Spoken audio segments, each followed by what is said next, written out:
nous voilà le premier lundi du carême.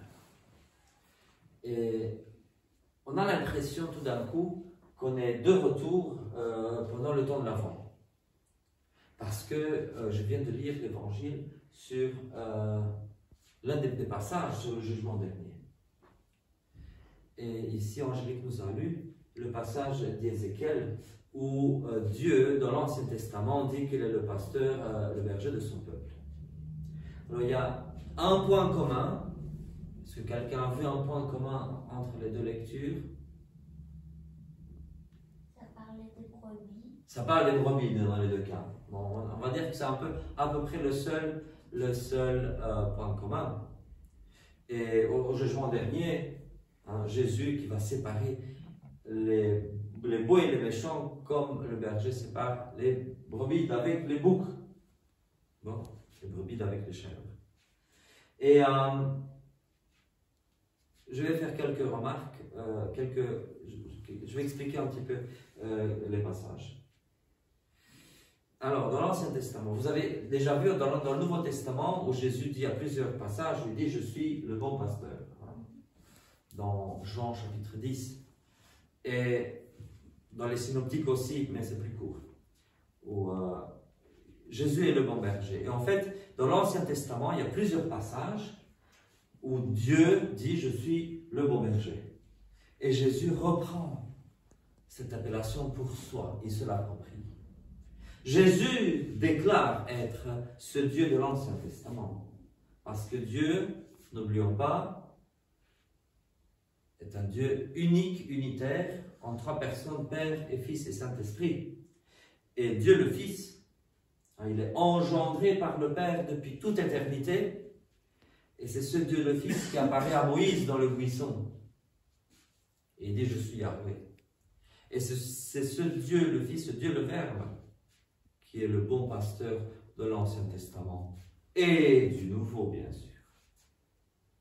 Et c'est lui qui viendra à la fin des temps pour juger le monde entier. Donc voilà pour ce qui est de l'Ancien Testament. Pour ce qui est de l'Évangile d'aujourd'hui, alors on a l'impression, je dis bien l'impression, que tout d'un coup, le salut serait quelque chose qui s'accomplit par les œuvres. Les 3 dimanches avant le carême, c'était le temps de la Septuagésime, les 3 dimanches qui parlent des 3 solas, le salut par la foi seule, par la grâce seule et par la parole seule. Et comment maintenant, au début du carême, on vient tout chambrer en disant le salut, c'est par les œuvres. En fait, non, le salut est toujours le salut en lui-même, il est toujours par la grâce. C'est-à-dire que Dieu nous sauve, non pas parce que nous faisons le bien, mais Dieu nous sauve parce que nous avons accepté le sacrifice du Christ sur la croix comme expiation pour nos péchés. Nous avons accepté cela, donc le Christ a expié pour nous.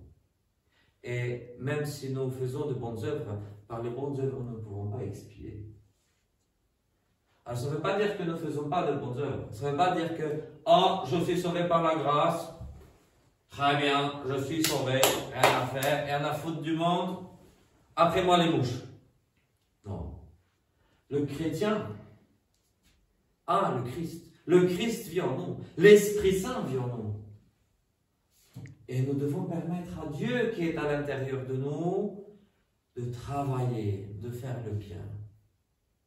Alors certains chrétiens, du début des temps modernes, ils ont dit comme ça, ben voilà, quand les gens ne font pas de bonnes œuvres, c'est qu'ils n'ont pas le Christ en eux, ils ne sont pas sauvés, ils n'ont pas encore accepté le salut. Celui qui a accepté le salut, une fois sauvé, pour toujours sauvé.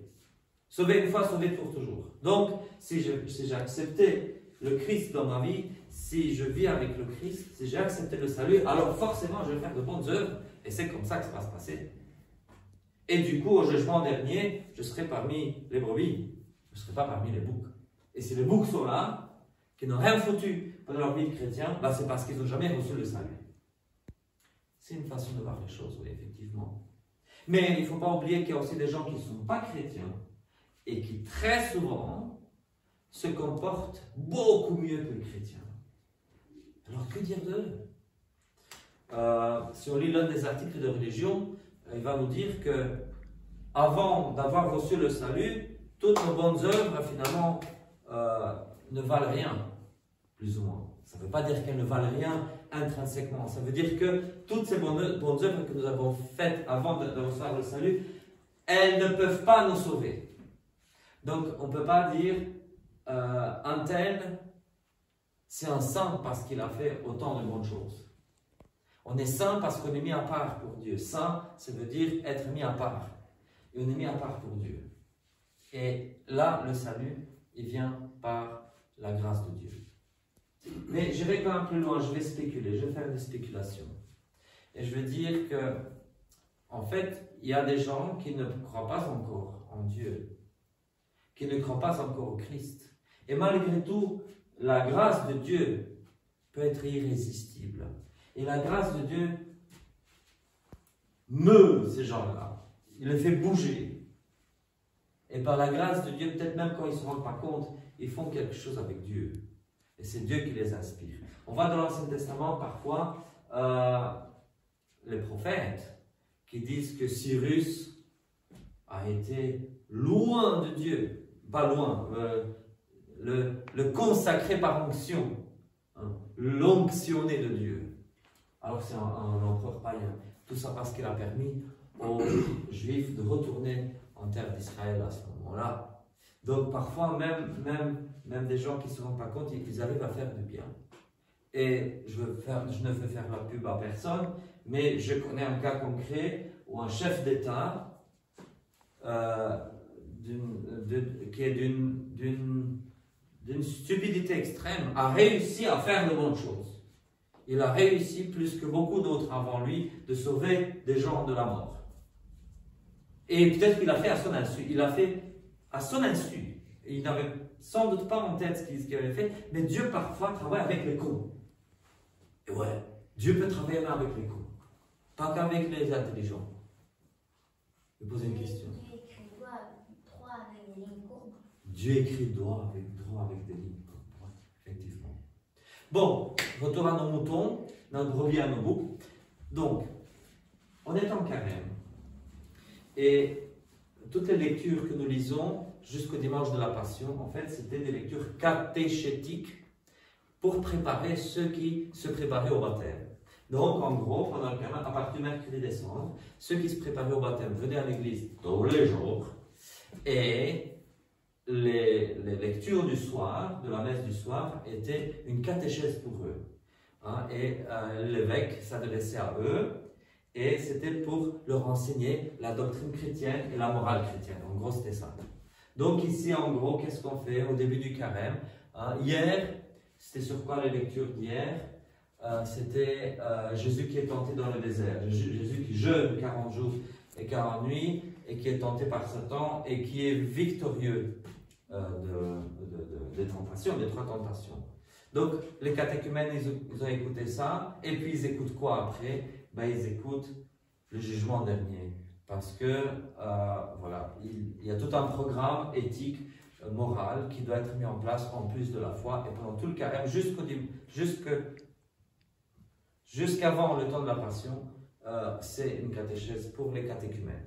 Et à partir du dimanche de la Passion, là, pendant 2 semaines, toutes les lectures font parler que de la Passion. Ce n'est plus la préparation au baptême, c'est l'enseignement sur la Passion du Christ.